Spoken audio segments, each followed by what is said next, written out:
ವಾಸ್ತವ ಟಿವಿಗೆ ಸ್ವಾಗತ. ನಾನು ಸರ್ದಾರ್. ಚುನಾವಣೆಯ ಪ್ರಚಾರದ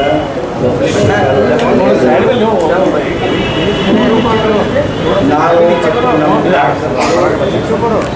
ಇಡೀ ಕ್ಷೇತ್ರ ತುಂಬ ಎಷ್ಟು ನಮಗೆ ಸಾಧ್ಯವೇನೋ ಅಷ್ಟು ಪ್ರವಾಸಗಳನ್ನು ಮಾಡಿರ್ತಕ್ಕಂಥ ಕೆಲಸವನ್ನು ನಾವು ಮಾಡಿದ್ದೇವೆ. ಇವತ್ತು ಕೊನೆಯ ದಿನ ನಾನು ನನ್ನ ಮತದಾರರಿಗೆ ವಿನಂತಿ ಮಾಡ್ಕೊಳ್ಳೋಕ್ಕೆ ಬಯಸ್ತೇನೆ. ಏನಪ್ಪ ಅಂತಂದರೆ, ತಾವೆಲ್ಲರೂ ಮತದಾರರು ಈ ಒಂದು ಲೋಕಸಭಾ ಚುನಾವಣೆಯಲ್ಲಿ ಪ್ರತಿಯೊಬ್ಬ ಮಹಿಳೆಯರಾಗಿರ್ಬೋದು, ತರುಣರಾಗಿರ್ಬೋದು ಅಥವಾ ಯಜಮಾನರಾಗಿರ್ಬೋದು, ಪ್ರತಿಯೊಬ್ಬರು ಹೋಗಿ ಮತಗಟ್ಟೆಯಲ್ಲಿ ಮತ ಚಲಾಯಿಸ್ತಕ್ಕಂಥ ಕೆಲಸ ಮಾಡಬೇಕು ಅಂತೇಳಿ ಅವರೆಲ್ಲರಿಗೂ ಕೂಡ ನಾನು ಅತ್ಯಂತ ಕಳಕಳಿಯ ವಿನಂತಿಯನ್ನು ಮಾಡಿಕೊಳ್ಳಿಕ್ಕೆ ಬಯಸ್ತೇನೆ. ಅದರ ಜೊತೆಗೆ ನಮ್ಮ ಪಕ್ಷದ ಬೂತ್ ಮಟ್ಟದ ಕಾರ್ಯಕರ್ತರು ಏನದರ ಅವರು ಕೂಡ ತಮ್ಮ ಬೂತ್ ಮಟ್ಟದಲ್ಲಿ ಎಲ್ಲ ಕಾರ್ಯಕರ್ತರು ಎಲ್ಲ ಮತದಾರರನ್ನು ಕರ್ಕೊಂಡು ಬಂದು ವೋಟ್ ಹಾಕಿಸ್ತಕ್ಕಂಥ ಪ್ರಯಾಸ ಮಾಡಬೇಕು ಅಂಥೇಳಿ ಅವ್ರಿಗೂ ಕೂಡ ನಾನು ವಿನಂತಿಯನ್ನು ಮಾಡಿಕೊಂಡು, ಅತ್ಯಂತ ಬಿಸಿಲು ನೋಡ್ರಿ ಎಂದೂ ಕಾಣದಂಥ ಬಿಸಿಲು ಇವತ್ತದ. ಈ ವರ್ಷ ಸುಮಾರು 41 ಮೇಲೆ ಎಂದೂ ಹೋದದ್ದು ನಾನಂತೂ ನೋಡಲಿಲ್ಲ. ಈ ಸಲ 43-44 ಡಿಗ್ರಿ ಬಿಸಿಲದ. ಇಂಥ ಬಿಸಿಲಿನಲ್ಲೂ ಕೂಡ ಜನ ಬಂದು ಮತ ಹಾಕಬೇಕು ಅಂಥೇಳಿ ನಾನು ವಿನಂತಿ ಮಾಡ್ಕೊತೀನಿ ಅಂಥೇಳಿ ಈ ಸಂದರ್ಭದಲ್ಲಿ ನಾನು ಅತ್ಯಂತ ಕಳಕಳಿ ವಿನಂತಿ ನಮ್ಮ ಮತದಾರರಿಗೂ ಮತ್ತು ನನ್ನ ಪಕ್ಷದ ಕಾರ್ಯಕರ್ತರಿಗೂ ವಿನಂತಿಯನ್ನು ನಾನು ಮಾಡ್ಕೊತೀನಿ.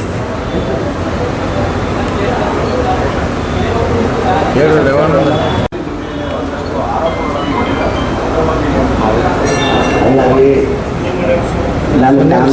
ಅಲ್ಲ, ಪತ್ರಿಕೆಯಲ್ಲಿ ನಾನು ನೋಡಿದ್ದೀನಿ, ಕೆಲವೊಂದು ಪತ್ರಿಕೆಗಳಲ್ಲಿ ನೋಡಿದ್ದೀನಿ ಆರೋಪ ಮಾಡೋದು. ಅವರು ಆರೋಪ ಮಾಡೋದು ಬಹಳ ಸುಂದರ. ನಾನು ಯಾರ ಮೇಲೂ ಆರೋಪ ಮಾಡ್ಲಿಕ್ಕೆ ಹೋಗೋದಿಲ್ಲ. ಆದರೆ ಹೇಳಿದಂತೂ ನಿಜ.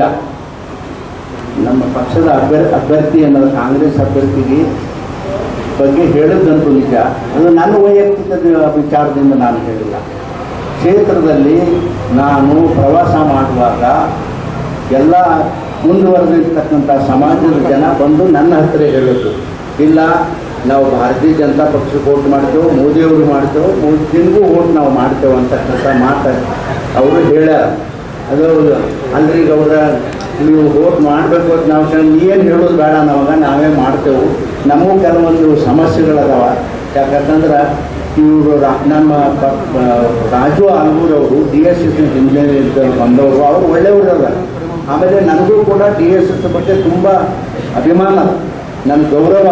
ಯಾಕಂದರೆ ನಾನು ಆರ್ಯ ಸಮಾಜದಿಂದ ಬಂದಿರ್ತಕ್ಕಂಥ ವ್ಯಕ್ತಿ, ನನಗೆ ತುಂಬ ಗೌರವ ಅದ. ಆದರೆ ಜನಗಳಿಗೆ ಏನಾಗ್ಯದ ಅಂದ್ರೆ, ರಾಜು ಆಲ್ಗೂರವರು ಒಳ್ಳೆಯವರು ಇರ್ಬೋದು ರೀ, ಆದರೆ ರಾಜು ಆಲ್ಗೂರವ್ರ ಹಿಂದಿರ್ತಕ್ಕಂಥ ಕಾರ್ಯಕರ್ತರು ನಮಗೆ ತೊಂದರೆ ಮಾಡ್ಯಾರು, ಇವಾಗ ಗೆದ್ದು ಬಂದಾರ ಅನ್ನೋದು ಭಯ ನಮ್ಮ ಮನಸ್ಸಿನಲ್ಲಿ ಅದ ಅಂತೇಳಿ ಹೇಳಿದಂತೂ ನಿಜಪ್ಪ. ಅದಕ್ಕಾಗಿ ಆ ಮಾತನ್ನು ಈ ಸಂದರ್ಭದಲ್ಲಿ ನಿಮ್ಮ ಪತ್ರಿಕೆಯಲ್ಲಿ ನೋಡಿದ್ದೀನಿ, ಅದು ನೋಡಿ ನಾನು ಹೇಳಿದ್ದೀನಿ. ಆಮೇಲೆ ಇನ್ನೊಂದೇನು, ಜಿಲ್ಲೆಯಲ್ಲಿ ಮುಂದುವರೆದ ಸಮಾಜಗಳಿಗೆ ರಮೇಶ್ ಜಿಗಜಿಣಗಿ ಅವರು ಅನ್ಯಾಯ ಮಾಡ್ಯಾರ ಅಂತ ಹೇಳಿದ್ರು ಹೇಳಿದವ್ರದ್ದು ಮಹಾಪಾಪ ಇದು. ನಾನು ಯಾವತ್ತೂ ಕೂಡ ಮುಂದುವರೆದ ಸಮಾಜಗಳ ಬಗ್ಗೆ ನಾನು ಹೇಳಿಲ್ಲ.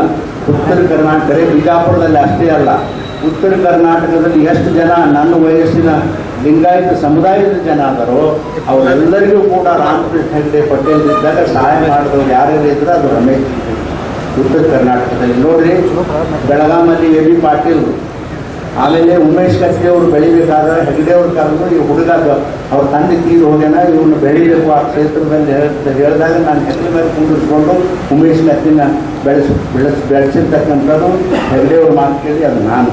ಆಮೇಲೆ ಬೀದರ್ನಲ್ಲಿ ಬಸವರಾಜ್ ಅಟ್ಟೂರ್ ಅವ್ರನ್ನ ಯಾರೋ ಇಂಡಸ್ಟ್ರಿ ಕರ್ಕೊಂಡು ಬಂದು ಈ ಹುಡುಗನ ಸಹಾಯ ಮಾಡ್ಕೊಂಡು ಇದಕ್ಕೆ ಟಿಕೆಟ್ ಕೊಡಿಸ್ರಿ ಅಂದ್ರೆ ಅವನಿಗೆ ಟಿಕೆಟ್ ಕೊಡಿಸಿದ್ರು. ನಾ ಯಾರ್ದಾರ ಹೆಸರು ಹೇಳ್ರಿ, ಉಮೇಶ್ ಕತ್ತಿ ಆಗಿರ್ಬೋದು, AB ಪಾಟೀಲ್ರಾಗಿರ್ಬೋದು, ಆಮೇಲೆ ಬೆಳಗಾಂನಲ್ಲಿ ನಮ್ಮ ಕಾಗೆ ಅವರಾಗಿರ್ಬೋದು, ಈ ಕಾಂಗ್ರೆಸ್ ಕಾಗೇರವರಾಗಿರ್ಬೋದು, ಅಥವಾ ಲಕ್ಷ್ಮಣ್ ಸವದಿ ಅವರಾಗಿರ್ಬೋದು. ನಾವು ಒಂದು ಹೆಸರು ಹೇಳಲಿ, 2 ಹೆಸರು ಹೇಳಲಿ, ಲಿಂಗಾಯತ ಸಮುದಾಯದ ಜನರನ್ನ ನಾನು ಎಲ್ಲರೂ ನನ್ನ ಜೊತೆ ಕಟ್ಟಿಕೊಂಡು ನಾನು ರಾಜಕಾರಣ ಮಾಡಿದ್ದೀನಪ್ಪ.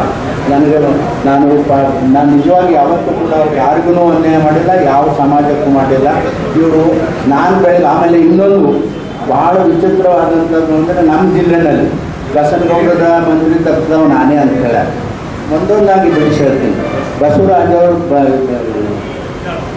ಯತ್ನಾಳ್ ಅವ್ರಿಗೆ ನಾನು ಯಾವತ್ತೂ ಕೂಡ ಅನ್ಯಾಯ ಮಾಡಿಲ್ಲ, ಈಗೂ ಮಾಡಿಲ್ಲ, ಹಿಂದೂ ಮಾಡಿಲ್ಲ.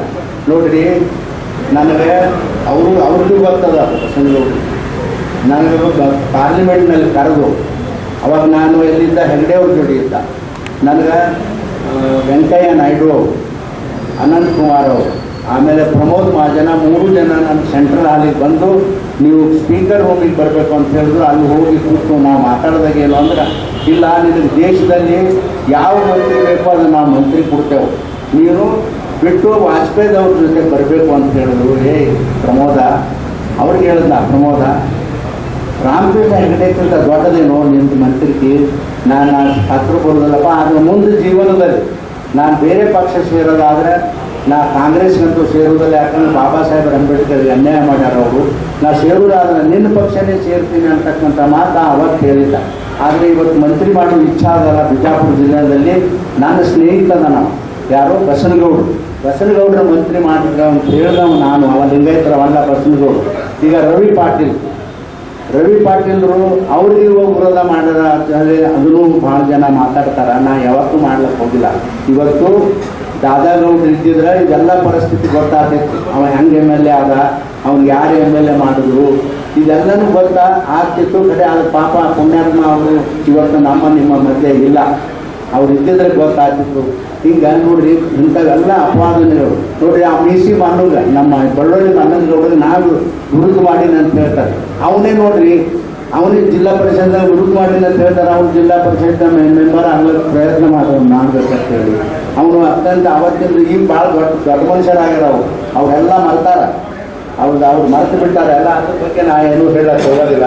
ಅವ್ರ ಪರಿಸ್ಥಿತಿ ಏನು ಇತ್ತು ಅನ್ನೋದು ಅವ್ರ ಮನಸ್ಸಿಗೆ ಅವರೇ ಖಾತ್ರಿ ಮಾಡ್ಕೊಳ್ಳಿ. ಆದರೂ ಕೂಡ ಇವತ್ತು ನಾ ಅದ್ರ ಬಗ್ಗೆ ಮಾತಾಡೋದಿಲ್ಲ. ಆಮೇಲೆ BG ಪಾಟೀಲ್ ಅವರು ನನ್ನ ಜೊತೆ ಇದ್ದವರು. ಆಮೇಲೆ ಅವ್ರು ಯಾವುದ್ಯಾವುದೋ ಕಾರಣಕ್ಕೆ ತಾವೇ ಬಿಟ್ಟು ಹೋಗ್ಯಾರಪ್ಪ. ನಾನೇನು ಬಿಟ್ಟು ಹೋಗೋಕ್ಕೆ ಅಂತೂ ಹೇಳಿಲ್ಲ. ರವಿ ಪಾಟೀಲ್ರಾಗಲಿ, BG ಪಾಟೀಲ್ರಾಗಲಿ, ನಮ್ಮ ಬಸನಗೌಡರಾಗಲಿ, ಇವರೆಲ್ಲರಿಗೂ ನಾನು ಸಂಪೂರ್ಣ ನಾನು ಸಹಕಾರ ಮಾಡಿದ್ದೀನಿ ಅವ್ರಿಗೆ. ಅವ್ರು ಬಹುಶಃ ಮಾಡ್ತಾರೆ ಅವರೆಲ್ಲ. ಅದೇನು ಗೊತ್ತಿಲ್ಲದವರು ಕೆಲವೊಬ್ರು ಹೇಳ್ತಿರ್ಬೇಕು, ರಮೇಶ್ ಜಿಗ್ಗಿಗೆ, ಲಿಂಗಾಯತರಿಗೆ, ದೊಡ್ಡ ಸಮಾಜಗಳಿಗೆ ಅನ್ಯಾಯ ಮಾಡಿ ಅಂತ ಹೇಳ್ತಿರ್ಬೇಕು. ನಾನು ಯಾವತ್ತೂ ಕೂಡ ಅನ್ಯಾಯ ಮಾಡಿಲ್ಲ ಅಂತಕ್ಕಂಥ ಮಾತವನ್ನು ಸ್ಪಷ್ಟವಾಗಿ ಸಂದರ್ಭದಲ್ಲಿ ನಾನು ಹೇಳ್ತೇನೆ. ಆಮೇಲೆ ನೋಡಿ, ಇನ್ನೊಂದು ಮನಗುಳಿ ಮಾಮ, ನಮ್ಮ ಮಾಮನೇ ಹೇಳ್ತೇವೆ ಮನಗುಳಿ ಅವರು ಶಾಸಕರಿದ್ದಾಗ ಅವರಿಗೂ ಕೂಡ ಅವರು ಮಂತ್ರಿ ಆಗಲಿ ಅಂತೇಳಿ ನಾನು ಹಠ ಮಾಡಿ, ನಾನು ನಮ್ಮ ಪಕ್ಷದವ್ರ ಜೊತೆ ಹಠ ಮಾಡಿ ಹಿರಿಯರ ಜೋಡಿ ನಾನು ಮಾಡಿದ್ದೀನಪ್ಪ. ಆಮೇಲೆ ಟಿಕೆಟ್ ತಪ್ಪಿಸ್ಯಾರ ಇವರು ಅಂತ ಹೇಳ್ತಾರೆ. ನಾನು ಪಕ್ಷದ ಅಧ್ಯಕ್ಷನ ಅಥವಾ ಹೈಕಮಾಂಡ ನಾನೇ ಇವ್ರದ್ದೆಲ್ಲ ಟಿಕೆಟ್ ತಪ್ಪಿಸ್ಲಕ್ಕೆ ಹೋಗಿಲ್ಲ. ನಾ ಎಂದೂ ಕೂಡ ಅಂತ ಕೆಲಸ ನಾವು ಮಾಡ್ಲಿಕ್ಕೆ ಹೋಗಿಲ್ಲ. ಯಾರ್ಯಾರು ನನಗೆ ಅನ್ಯಾಯ ಮಾಡ್ಯಾರಲ್ಲ, ನನಗೆ ಅನ್ಯಾಯ ಮಾಡತ್ತೆ ಅಂತ ಯಾರು ಬಯಸಾರಲ್ಲ ಅವ್ರಿಗೂ ಕೂಡ ನಾ ಎಂದೂ ಶಾಪ ಹಾಕಿಲ್ಲ. ನಾ ಇಷ್ಟೇ, ನನಗೆ ಅನ್ಯಾಯ ಮಾಡಿದವ್ರಿಗೆ ದೇವ್ರಿಗೆ ಅರ್ಜಿ ಹಾಕ್ತೀನಿ, ದೇವ್ರಿಗೆ ನಿನಗೆ ಬಿಡ್ತೀನಪ್ಪ ನಾನು, ಅವ್ರು ನೋಡಿ ಹಿಂಗೆ ಮಾಡ್ಯಾರ ನನಗಂತ ಹೇಳಿ ನಾ ಸುಮ್ಮನೆ ಕೊಟ್ಬಿಟ್ಟಿದ್ದೆ. ಯಾರು ನಾನಂದು ಏನೂ ಮಾಡಿಲ್ಲ. ತಮ್ಮಷ್ಟಕ್ಕೆ ನಾವೇ ಒಬ್ಬೊಬ್ಬರು ದೇವರ ಅವ್ರ ಬಾಲ ಕತ್ತರಿಸಿ ಮನೆ ಹಾಕೊಂಡಿರ್ತಾರೆ ಮಾತ್ರ. ಈ ಸಂದರ್ಭ ನಮಗೆ ಸಮಯ ಬಂದಾಗ ನನ್ನ ರಾಜೀನಾಮೆ ಕ್ಯಾಬಿನೆಟ್ನಲ್ಲಿ ರಾಜೀನಾಮೆ ಕೊಟ್ಟಿದ್ದೆ ನಾನು. ಆದರೆ ಅವತ್ತಿನ ಹಿರಿಯರು ಬೇಡ ರಾಜೀನಾಮೆ ಕೊಡಬೇಡ, ನೀನು ಏನು ಪ್ರಪೋಸಲ್ ಕೊಟ್ಟಿದ್ದೀವಿ ಅದನ್ನು ನಾವು ಮಂಜೂರಿ ಮಾಡ್ತೇವೆ ಅಂತ ಹೇಳಿದ್ಮೇಲೆ ನಾನು ಸುಮ್ಮನೆ. ಇವತ್ತು ಅದೇನದು ಗಂಗಾ ಕಲ್ಯಾಣ ಯೋಜನೆ ಅದನ್ನು ಸುಮ್ಮನೆ ಬಂದುಬಿಡ್ತಾ, ಅಥವಾ ನನ್ನ ಹಾಸ್ಟೆಲ್ಗಳು ಇವತ್ತು ರಾಜ್ಯದಲ್ಲಿ ಹಾಸ್ಟೆಲ್ಗಳು ಮಾಡಿದ್ದೇವಪ್ಪ, ವಸತಿ ಶಾಲೆಗಳು, ಮೊರಾರ್ಜಿ ದೇಸಾಯಿ ವಸತಿ ಶಾಲೆ, ಅದೇನು ಸುಮ್ಮನೆ ಆಯಿತಾ? ಎಲ್ಲ ಕಾರಣಕ್ಕೆ ನಾನು ಹೊಡೆದಾಟ ಮಾಡದೆ ಅವತ್ತು ಸಮಾಜ ಕಲ್ಯಾಣ ಮಂತ್ರಿ ಇದ್ದಾಗ ಅನ್ನೋ ಕಾರಣಕ್ಕೆ ಇವೆಲ್ಲವೂ ಕೂಡ ಆಗ್ಯಾವ. ಇವ್ರಂತ ಸಣ್ಣ ಮನಸ್ಸು ನನಗಂತೂ ಇಲ್ಲ. ದೇವ್ರು ಭಾಳ ದೊಡ್ಡ ಮನಸ್ಸು ಕೊಟ್ಟಾನೆ. ಯಾಕಂದರೆ ಸಂಕೋಚ ಮನೋಭಾವನೆ ಹೇಳ್ತಾರೆ. ನಮ್ದು ಅಷ್ಟೇ ಜಾತಿ ಕುಂಡಳಿ ಒಳಗೆ ಅಡ್ಡಾಡೋ ಮನುಷ್ಯ ನಾನಲ್ಲ. ಸಮಾಜವನ್ನು ಬಿಟ್ಟು, ಸಮಾಜ ಎದಕ್ಕೆ ಬೇಕು, ಸಂಘಟನೆಗೆ ಬೇಕು, ಸಮಾಜದ ಅದಕ್ಕೆ ಕೆಲಸ ಬೇರೆ. ಆದರೆ ರಾಜಕಾರಣದಲ್ಲಿ ಸಮಾಜ ನಡೆಯುವುದಿಲ್ಲ. ಎಲ್ಲ ಸಮಾಜಗಳು ಒಟ್ಟು ಕರ್ಕೊಂಡು ಹೋದರೆ ಒಳ್ಳೆಯ ಸುಂದರವಾದಂಥ ರಾಜಕಾರಣ ಆಗ್ತದೆ ಅನ್ನೋದು ರಾಮಕೃಷ್ಣ ಹೆಗಡೆ ಮತ್ತು ಪಟೇಲ್ರಿಂದ ಕಲಿತಾವು ನನಗೆ ಯಾರು ಬುದ್ಧಿ ಆ ವಿಷಯದಾಗ ಹೇಳೋದು. ಸರ್, ಮೋದಿ ಮುಖ ನೋಡಿ ಹೋಟ್ ಹಾಕಿದ್ರೆ ಹೋಗ್ಬೇಕಂಬಲ್ಲ ಅಂತ ಹೇಳ್ಬಿಟ್ಟು ಯತೀಂದ್ರ ನೋಡ್ರಿ, ಅಲ್ಲಿ ಹೇಳ್ತಾರೆ ಅವರು ಕಾಂಗ್ರೆಸ್ನವರು, ಅವ್ರು ಹೊಟ್ಟೆ ತುಂಬಿಸ್ಕೊಳಕ್ಕೆ ಹೇಳ್ತಿರ್ಬೇಕಪ್ಪ. ಆದರೆ ನೋಡ್ರಿ, ಒಂದು ಮಾತಂತೂ ನಿಜ, ಜಗತ್ತಿನ ಯಾವ ಶಕ್ತಿಯೂ ಕೂಡ ನರೇಂದ್ರ ಮೋದಿ ಅವ್ರನ್ನ ಪ್ರಧಾನಮಂತ್ರಿ ತಪ್ಪಿಸಲಿಕ್ಕೆ ಸಾಧ್ಯ ಇಲ್ಲ ಅನ್ನೋದು ನನ್ನ ವೈಯಕ್ತಿಕ ಸ್ಪಷ್ಟವಾದಂಥ ಅಭಿಪ್ರಾಯ. ಯಾಕಂತಂದರೆ ಭಾಳ ಹತ್ತಿರದಿಂದ ನಾನು ಇದ್ದಂಗೆ ಹೋಗ್ಬೋದು ಅವ್ರ ಕೆಲಸಗಳು ಅವ್ರು ನೋಡ್ರಿ ಎಂಥ ಪುಣ್ಯಾತ್ಮ. ನೀವು ಅರ್ಥ ಮಾಡ್ಕೊಳ್ಳಿ, ನಮ್ಮ ಮನೆಯೊಳಗೆ ನಮ್ಮ ತಾಯಿ ಸತ್ರ ಯಾರ್ಯಾರೇ ಒಂದು ತಾಸನಾಗ ಹೋಗಿ ಕಾರ್ಯಕ್ರಮಕ್ಕೆ ಅಟೆಂಡ್ ಆಗ್ತಾರೆ ಅಂತ ಇದು ಹೇಳಿ ನೋಡೋಣ. ನಾವು 8 ದಿವಸ 10 ದಿವಸ ನಮ್ಮ ತಾಯಿ ನನ್ನ ಸತ್ರ ನಾವು ಮನೆ ಬಿಟ್ಟು ಹೊರಗೆ ಬರೋದು.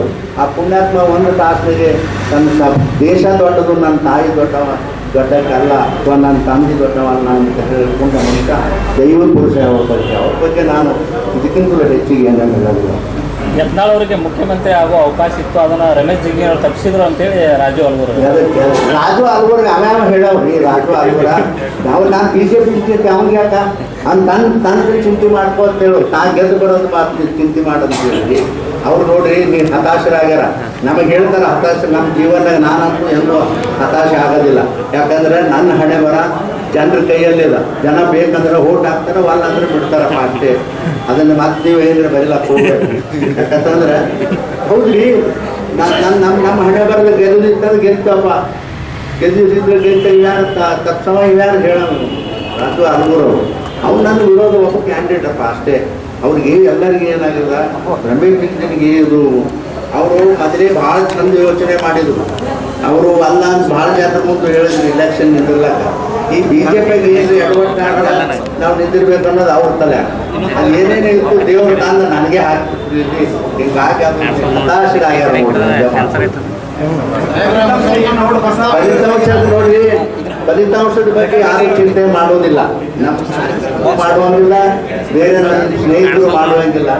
ಖಂಡಿತವಾಗಿ ನಾನು ಗೆಲ್ತೀನಿ, ಒಂದು ಹೋಟ್ಲೇರ ಗೆಲ್ತೀನಿ.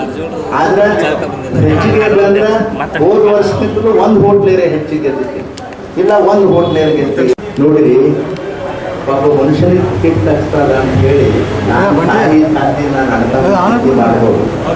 ಆದರೆ ಜನ, ಸಾಮಾನ್ಯ ಜನ, ನನ್ನ ಮತದಾರರು ನನಗೆ ನೋಡಿದ್ದು ಏನೇನು ತೊಂದರೆ ಆಯಿತು, ಹೆಲ್ತ್ ಪ್ರಾಬ್ಲಮ್ ಆಯಿತು, ಎಲ್ಲನೂ ಆಯಿತು.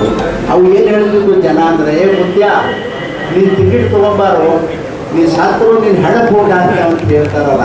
ಇದಕ್ಕಿಂತಲೂ ಪ್ರೀತಿ ಯಾವುದದ ರೀ? ನೀವೇ ಹೇಳ್ತೀವಿ. ಈಗ ಜನರ ಪ್ರೀತಿ ಹೌದಾ ಇಲ್ಲ? ಮತ್ತು ಅದಕ್ಕಾಗಿ ನಾನು ಹೇಳೋದು, ಒಂದೇ ದಿನ ಚುನಾವಣೆಗೆ ಹೋಗಿ ಬಂದರೆ ನಾನು ಪಲ್ಸ್ ರೇಟ್ ಮೇಲೆ ಜನ ನಾನು ಗೆಲ್ಲಿಸ್ತಾರ ಅಂತ ಗೊತ್ತಾಯ್ತು. ಇಲ್ಲಿ ಇದಕ್ಕಿಂತ ಹೆಚ್ಚಿಗೆ ಏನು ಯಾವ ಕಾರಣಕ್ಕೂ ಈ ಕ್ಷೇತ್ರದಲ್ಲಿ ನಾನು ಜನ ಹುಡುಕೋದಿಲ್ಲ. ನನ್ನ ಮೇಲೆ ಪ್ರೀತಿ ಅದರ. ನಾನು ಒಂದೇ ಸಮಾಜ, ನಾನು ದಲಿತರೇ ಪ್ರೀತಿ ಅದರ ಅಂತಲ್ಲ, ಎಲ್ಲ ಸಮಾಜದಲ್ಲಿ ಎಲ್ಲ ಜನರನ್ನ ಸುಮಾರು 45 ವರ್ಷಗಳ ಕಾಲ ನಾನು ಜೊತೆ ಇಟ್ಕೊಂಡು ಹೋಗ್ತೀನಿ. ಅವ್ರನ್ನ ಹೆಗಲ ಮೇಲೆ ಕುಂದಿರಿಸ್ಕೊಂಡ್ರು. ಅಷ್ಟು ಚೆನ್ನಾಗಿ ನಾನು ರಾಜಕಾರಣ ಮಾಡಿ, ಬರೀ ನಾನು ದಲಿತರಿಗೆ ನಾನು ಹೆಗಲ ಮೇಲೆ ತೆಗಿ ಮೇಲೆ ಕುಂದಿರಿಸಿಲ್ಲ. ಅವ್ರಿಗೆ ಏನು ಬೇಕು ಎಲ್ಲ ಕೆಲಸ ಮಾಡ್ತೀನಿ. ಆದರೆ ರಾಜಕಾರಣದಲ್ಲಿ ಅವ್ರನ್ನ ಭಾಳ ನನ್ನ ಹತ್ತಿರ ಬಿಟ್ಟಿಲ್ಲ. ಅವ್ರಿಗೆ ಡಿಸ್ಟೆನ್ಸ್ ಕಾಯ್ಕೊಂಡಿದ್ದೀನಿ ನಾನು. ಕಾರಣ ಏನು ಅಂದರೆ, ಏನಪ್ಪ ಚಂದನ ಇವರು ದಲಿತರು ಇದ್ದಾರೆ ಅಂತಂದ್ರೆ ಬೇರೆ ಜನ ನಮ್ಮ ಹತ್ರ ಯಾಕೆ ಹೋಗ್ತಾರೆ, ಬರೋದಿಲ್ಲ. ಆದರೆ ಅದಕ್ಕಾಗಿ ನನಗೆ ಸಂಪೂರ್ಣ ವಿಶ್ವಾಸದ ಈ ಕ್ಷೇತ್ರದಲ್ಲಿ ನನ್ನ ಜಯ ಖಾತ್ರಿ ಅನ್ನೋದು ನನಗೆ ಭಾಳ ಮನಸ್ಸಿಗೆ ತುಂಬ ಸಂತೋಷ ನೋಡ್ರಿ. ಮೈನಾರಿಟಿ ಅವರು ಹಾಕೋರು ಹಾಕ್ತಾರೆ, ಬಿಡೋರು ಬಿಡ್ತಾರೆ. ಅದಕ್ಕೆ ಹೆಚ್ಚಿಗೆ ಯಾರು ಇಚ್ಛೆ ಆದ ಅವ್ರು ಹಾಕ್ತಾರೆ. ನೋಡ್ರಿ, ನಾನು ಯಾವ ಮೈನಾರಿಟಿಗೂ ಅದು ಅನ್ಯಾಯ ಮಾಡಿಲ್ಲ, ಬೇರೆ ಯಾರಿಗೂ ದಲಿತರಿಗೂ ಅನ್ಯಾಯ ಮಾಡಿಲ್ಲ, ಯಾರಿಗೂ ಅನ್ಯಾಯ ಮಾಡಿದ್ರಿ. ಅವ್ರು ಯಾಕೆ ಊಟ ಹಾಕಂಗಿಲ್ಲ? ಆ ಥರ ವಿಶ್ವಾಸ ನನ್ನ ಮನಸ್ಸಿನಲ್ಲಿ ಅದಲ್ಲ. ಯಾರು ಬಿಡ್ತಾರಪ್ಪ. ನಾನು ಚಂದದ ಸಂಸಾರ ಚಂದದ ಎಲ್ಲ ಅದ. ಅದು ರಾಕಿಲ್ಲ ನನ್ನ ಹತ್ರ. ನಾನು ಪುಕ್ಕಟ್ ಗಿರಾಕಿ ಅಂತ ಹೇಳಿಲ್ಲ. ಒಂದಿನ ಪುಕ್ಕಟ ನೀವು ಕೆಲಸ ಮಾಡಿರಿ, 5 ವರ್ಷ ಪುಕ್ಕಟ ನಿಮ್ಮ ಕೆಲಸ ನಾನು ಮಾಡ್ತೀನಿ ಅಂತ ಹೇಳಿದ್ರೆ ಮುಂದೂ ಅಷ್ಟೇ. ನಾವೇನು ರೊಕ್ಕ ಹಣ ಅವೆಲ್ಲ ಮಾಡಕ್ಕೆ ಹೋಗೋದಿಲ್ಲ. ಅವ್ರು ಮಾಡ್ತಿದ್ದಾರೆ ಮಾಡಿ. ಅದನ್ನು ಪ್ರತಿಪಕ್ಷದವ್ರು ಮಾಡಿದಾರೆ. ಅವ್ರ ಹತ್ರ ಬೇಕಾದಷ್ಟು ಹಣ ಅದ, ಸರ್ಕಾರ ಅದ. ಆಮೇಲೆ ನಮ್ಮ ಆಲ್ ಇಂಡಿಯಾ ಪ್ರೆಸಿಡೆಂಟ್ ಅದ ಕಾಂಗ್ರೆಸ್, ಅವ್ರು ಶಿಕ್ಷೆ ಇವರು, ಅವ್ರು ಹಣ ಕೊಡ್ತಾರ, ಕೊಡ್ಬೋದು. ಆಮೇಲೆ ಇಲ್ಲಿದ್ದವರು ಕೊಡ್ಬೋದು. ಅದಕ್ಕೆ ನಾವೇನು ಮಾಡ್ಲಿಕ್ಕೆ ಬರೋದಲ್ಲ. ಎಲ್ಲರೂ ಸಾಹುಕಾರ ಅದಾರ. ಹಿಂದಿದ್ದವ್ರು ಒಬ್ಬರ ಇಬ್ಬರ ಕೇಳಿ. ಚುನಾವಣಾ ಆಯೋಗ ಸಲ್ಲಿಸಿದ ಒಂದು ಅಫಿಡವಿಟ್ 50 ಕೋಟಿ ಆದಾಯ ಇದೆ. ಅಲ್ಲಿ ಬಡವ ಆಸ್ತಿ ಅದ ರೀ. ನಮ್ಮದು ಕಿಶದಾಗ ಹಾಕಿಲ್ಲ. ಕಿಶದಾಗ ಹಾಕಿರಂಗಿಲ್ಲ. ಬಡವ ಅಂತಂದ್ರೆ ಅದು ನನ್ನ ಹೆಂಡತಿ ಮಾಡೋದು, ನಾ ಮಾಡಲಿಲ್ಲ. ರೊಕ್ಕ ಕೊಟ್ಟ ನಾನೇ 4,000 ರೂಪಾಯಿ ಒಂದೊಂದು ಎಕರೆ ಜಮೀನು ತೊಗೊಂಡಿದ್ವಿ. ಇವತ್ತು 1 ಕೋಟಿ ಆಗ್ಯಾವ. ನಾನೇನು ಮಾಡಲಪ್ಪ ಅದಕ್ಕೆ? ಎಲ್ಲೇನೋ ಆಯಿತು, ಸುಳ್ಳುಗಳಾಯಿತು. ಆದ್ರೆ ಅಲ್ಲಿ ಅವ್ರು ಎಷ್ಟು ಕೋಟಿ ಇನ್ನ ನೀವು ಕಮ್ಮಿ ಬರ್ದೀವಿ ನೀವು ಅಫಿಡವಿಟ್ ಸಲ್ಲಿಸಿದ್ದೀರಿ ನೋಡಪ್ಪ ಸಲ್ಸಿದಂತೂ ಸಲ್ಸಿನ ನಾನು ಕಾನೂನು ಪ್ರಕಾರ ಎಷ್ಟು ಸಲ್ಸಿನಿ ಆದ್ರೆ ನನ್ನ ಆಸ್ತಿ ಭಾಳ ದೊಡ್ಡದಲ್ಲಪ್ಪ ನಾ ಮಾಡಿಲ್ಲ ಅದು ತಾನೇ ನಾನೇನು ಮಾಡಿಲ್ಲ ನಾ ಯಾರಿಗೆ ಬಿಕ್ಕಿ ಮಾಡಿಲ್ಲ ರೋಡ್ ಹಾಕಿಲ್ಲ ರೊಕ್ಕ ತೊಗೊಂಡಿಲ್ಲ ಏನೂ ಮಾಡಿಲ್ಲ ಎಲ್ಲ ನನ್ನ ಮತ್ತು ನನ್ನ ಮಕ್ಕಳ ಪರಿಶ್ರಮದಿಂದ ಬೆಳೆದಿರ್ತಕ್ಕಂಥ ನನ್ನ ಆಸ್ತಿ ನನ್ನ ಹೆಂಡತಿಯ ಸಹಕಾರದಿಂದ ಬೆಳೆದಿರ್ತಕ್ಕಂಥ ನನ್ನ ಆಸ್ತಿ ಈಗ ನಾನು ವಿಷಯದ ಹಾಕಿಲ್ಲ ಮತ್ತು ನೀವೇ ಒಂದು 2 ರೂಪಾಯಿ ಹಾಕ್ತೀವಿ ಆಯ್ತು